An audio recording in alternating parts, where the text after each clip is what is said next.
चलिए तो हमारे नेक्स्ट कंसेप्ट की तरफ हम आगे बढ़ते हैं और नेक्स्ट जो कंसेप्ट है that is limiting reagent. Limiting reagent हम किसे कहते हैं उसको समझते हैं। तो देखिए सिंपल सी बात है, मान लीजिए आप किसी रिएक्शन, मान लीजिए आप कोई प्रोसेस कर रहे हो, उस प्रोसेस के लिए आपके 2-3 टाइप के रॉ मटेरियल आपको यूज करने हैं। अब उन 2-3 टाइप के रॉ मटेरियल में आपके पास मान लीजिए 3 रॉ मटेरियल है, 3 रॉ मटेरियल में से 2 रॉ मटेरियल तो ऐसे हैं जो काफ़ी सारे रखे हुए हैं, बट एक रॉ मटेरियल ऐसा है जिसकी क्वांटिटी कम है। इसकी क्वांटिटी क्या है? कम है। अब जिस मटेरियल की क्वांटिटी कम होगी उस मटेरियल के कंप्लीटली कंज्यूम्ड होते ही आपका प्रोडक्शन क्या हो जाएगा? रुक जाएगा। ठीक वही कंसेप्ट केमिकल रिएक्शंस में भी होता है और उसी को हम क्या बोलते हैं? लिमिटिंग रिएजेंट बोलते हैं। एक ऐसा सब्सटेंस जो रिएक्शन के चलने पर कंप्लीटली कंज्यूम होकर के क्या हो जाता है? कंप्लीटली यूज हो जाता है, खत्म हो जाता है और हमारी रिएक्शन जो हो जाती है क्या हो जाती है? स्टॉप हो जाती है। तो ऐसे रिएक्टेंट को ही हम क्या बोलते हैं? लिमिटिंग रिएजेंट बोलते हैं। देखिए जो मटेरियल आपके पास एक्सेस में रखा हुआ है उस मटेरियल के थ्रू आपका प्रोडक्शन डिसाइड नहीं होगा। आपका प्रोडक्शन किसके थ्रू डिसाइड होगा? आपका प्रोडक्शन उसके थ्रू डिसाइड होगा जो कम अमाउंट में रखा हुआ है। ठीक है, तो जो मटेरियल रिएक्शन में क्या हो जाएगा, जो मटेरियल रिएक्शन में कंप्लीटली कंज्यूम्ड हो जाता है और जिसके कंप्लीटली कंज्यूम होने के कारण हमारी रिएक्शन क्या हो जाती है? स्टॉप हो जाती है, उस मटेरियल को ही हम क्या कहते हैं? उस मटेरियल को ही हम लिमिटिंग रिएजेंट बोलेंगे। ठीक है, अच्छा अब जहां पर हम चीजें केमिकल रिएक्शन में हम चीजें कहा किस चीज में करते हैं? मोल में करते हैं। रिएक्शन हम कैसे करते हैं? मोल में करते हैं। मान लीजिए हम ये रिएक्शन ले रहे हैं H2 plus N2 is equal to NH3, तो ये हम ग्राम में तो करते नहीं है। ये रिएक्शन की जो स्टोइकोमेट्री है वो काय में होती है? मोल में होती है कि when we take 3 mole of this, when we take 1 mole of this, then we will produce 2 mole. ठीक है, अच्छा तो यदि मुझे इस रिएक्शन के लिए लिमिटिंग रिएजेंट या किसी भी रिएक्शन के लिए लिमिटिंग रिएजेंट यदि मुझे काउंट करना है तो मैं क्या फॉर्मूला इस्तेमाल करूंगा? आप हमेशा ध्यान रख लीजिए, लिमिटिंग रिएजेंट को निकालने के लिए आप mole upon stoichiometric coefficient, mole upon stoichiometric coefficient, इसका इस्तेमाल किया जाता है। और जो लीस्ट आता है, जिसका आंसर लीस्ट आएगा वो क्या हो जाएगा? वो आपका लिमिटिंग रिएजेंट हो जाएगा। इस एग्जाम्पल के थ्रू हम देखने की कोशिश करते हैं। मान लीजिए इसके आपके पास कितने हैं? 5 मोल हैं और इसके आपके पास 20 मोल हैं और इस, ठीक है, अब आपको पता करना है कि कौन हमारा लिमिटिंग रिएजेंट है।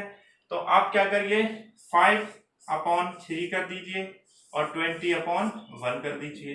5/3 ऑब्वियस सी बात है, ये क्या है? लीस्ट है या लेस है, तो जो लेस है वही हमारा क्या हो जाएगा? लिमिटिंग रिएजेंट हो जाएगा।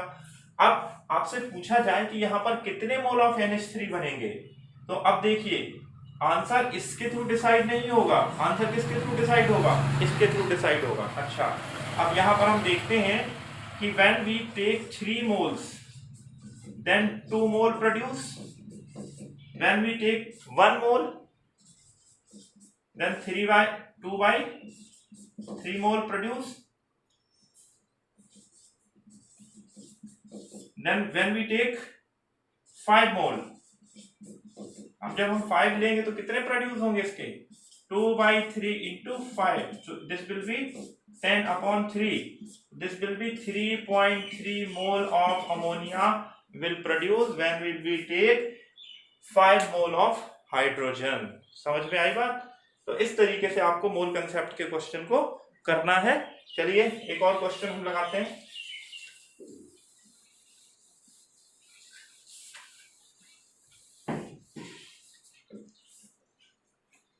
क्वेश्चन मेरा ये है, CH4 plus O2 is equal to CO2 plus H2O। ठीक है, और यहां पर जो आपकी क्वांटिटी दी गई है, ये दी गई है, मान लीजिए आपको दी गई है 16 ग्राम। ठीक है, और ये क्वांटिटी भी आपको कितनी दी गई है? 16 ग्राम। ठीक है, अब आपको बताना है कि प्रोडक्ट कितना बनेगा। ठीक है, प्रोडक्ट कितना बनेगा ये आपको पता करना है। चलिए सबसे पहले हम इस रिएक्शन को बैलेंस करते हैं। बैलेंस करने पर हम देखेंगे 1 carbon 1 CO2 4 hydrogen 2 CO2, total जो हमारी ऑक्सीजन कंज्यूम्ड होनी है that will be 2। It means when we take 1 mole of CH4 then we will use 2 mole of O2। Okay, जब हमारे पास इसका 1 मोल होगा तब हमें इसके कितने मोल यूज करने हैं? 2 मोल यूज करने हैं, और यहाँ पर 1 मोल इसका प्रोड्यूस होगा और यहाँ पर 2 मोल इसके प्रोड्यूस होंगे। ठीक है, दिस इज मोल स्टोइकियोमेट्री। ठीक है, इसका हम यूज करते हैं। चलिए अब यहाँ पर चूंकि मेरे पास यहाँ पर कितना दिया गया है, इसका 16 ग्राम, इसका भी 1 मोल है और इसका 1/2 मोल है। तो नॉर्मली तरीके से हमें देखने में लग ही रहा है कि मेरे पास कौन सा मटेरियल कम है, ये कम है। क्यों कम है? क्योंकि इसके 1 मोल पे इसका 2 मोल कंज्यूम होता है, लेकिन ये तो मेरे पास 1/2 मोल ही है। तो एक हिसाब से तो मैं देख के ही पता कर पा रहा हूं कि ये मेरा क्या है, लिमिटिंग रिएजेंट है। चलिए हम जरा अपने फॉर्मूले को लगा के भी यूज करना है, मोल बटे स्टोइकियोमेट्री। तो इसके कितने मोल हैं? इसका तो 1 मोल है और 1, तो इसका तो 1 आ गया। इसका कितना निकल के आया? मोल कितना है इसका मेरे पास? 1/2 डिवाइडेड बाय 2। ठीक है, तो कितना हो जाएगा? 1/4 हो जाएगा।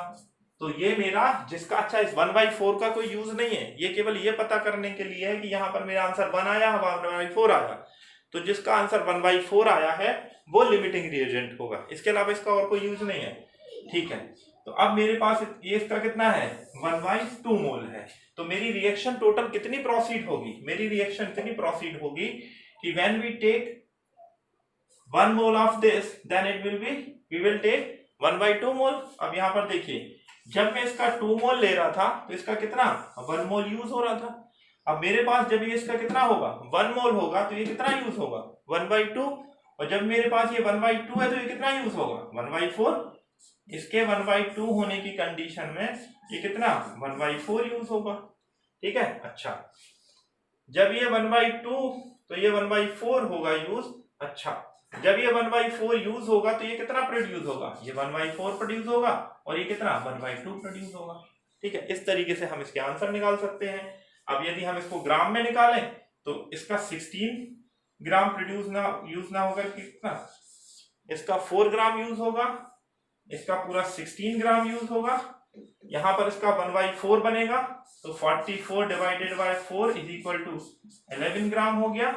और ये इसका 1/2 बनेगा। ठीक है, तो 1/2 का मतलब कितना हो गया इसका? 18 डिवाइडेड बाय 2 9 ग्राम। मिला जुला करके टोटल हमारा 16 प्लस 4 इज इक्वल टू कितना यूज हुआ? 20 ग्राम यूज हुआ। और यहाँ पर 11 प्लस 9 20 ग्राम प्रोड्यूस हो गया। तो इस तरीके से हमारा लिमिटिंग रिएजेंट का कंसेप्ट काम करता है। चलिए एक बार मैं फिर से पूरे क्वेश्चन को रिव्यू कर देता हूं ताकि आपको समझ आ जाए। क्वेश्चन ये था कि CH4 जो था वो 16 ग्राम लिया गया था और ऑक्सीजन भी 16 ग्राम लिया गया था, और आपसे पूछा गया था कि CO2 कितना बनेगा और H2O कितना बनेगा। ठीक है, तो सबसे पहले आपको क्या करना है, आपको डायरेक्ट आंसर नहीं लिख देना है कि ये भी 16 ग्राम बनेगा, ये भी 16 ग्राम बनेगा। रिएक्शंस किस टर्म में होती है? रिएक्शन होती है मोल स्टोइकियोमेट्री के टर्म में। तो पहले आप ये काम करिए कि रिएक्शन को बैलेंस करिए। तो रिएक्शन को बैलेंस किया तो यहाँ पर कितना आ गया? 1, यहाँ पर आ गया 2, यहाँ पर आ गया 1, यहाँ पर आ गया 2। इसका मतलब ये है कि when we take 1 mole of CH4 then we will use 2 mole of oxygen, then we will use produce 1 mole of carbon dioxide and 2 mole of water.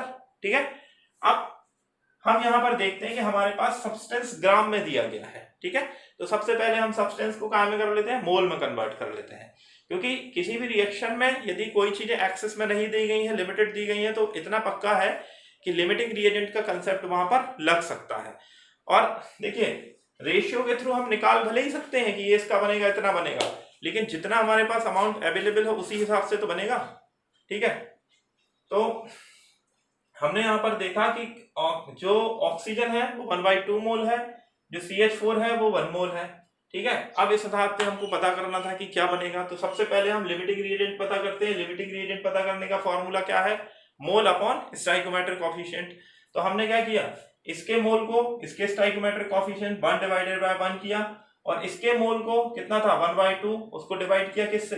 इसका स्टोइकियोमेट्रिक कोएफिशिएंट क्या था? 2 था, तो 2 से डिवाइड कर दिया, तो हमें आंसर कितना मिला? 1/4 मिला।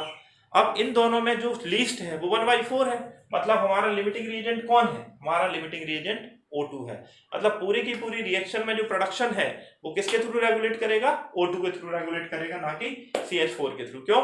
क्योंकि CH4 तो आपके पास एक्सेस में रखा हुआ है, आपको बहुत सारा रखा हुआ है। जो खत्म होने वाला जो प्रोडक्ट है वो कौन सा है? वो ऑक्सीजन है। तो पहले आप ऑक्सीजन को देखोगे और उसके हिसाब से रिएक्शन चलाओगे। तो इस बेस पे मैंने देखा कि जब वी हैव ओनली कितना,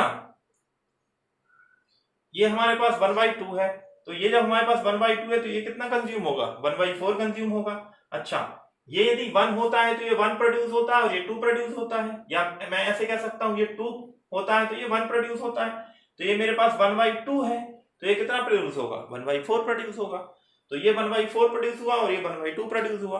अब 1/4 मोल मतलब 4 ग्राम, 1/2 मोल मतलब 16 ग्राम, तो 1/4 मतलब 11 ग्राम और 1/2 मतलब 9 ग्राम। जब मैं टोटल अपने आंसर को चेक करने के लिए देखूंगा तो यहाँ पर मेरा टोटल मटेरियल में कितना ले रहा हूँ? 20 ग्राम, और यहाँ पर मेरा जो प्रोडक्ट बन रहा है वो भी कितना बन रहा है? 20 ग्राम। तो इसका मतलब क्या है? इसका मतलब है कि मेरा आंसर जो है वो करेक्ट है, उसमें कहीं कोई गुंजाइश नहीं है। Okay, thank you.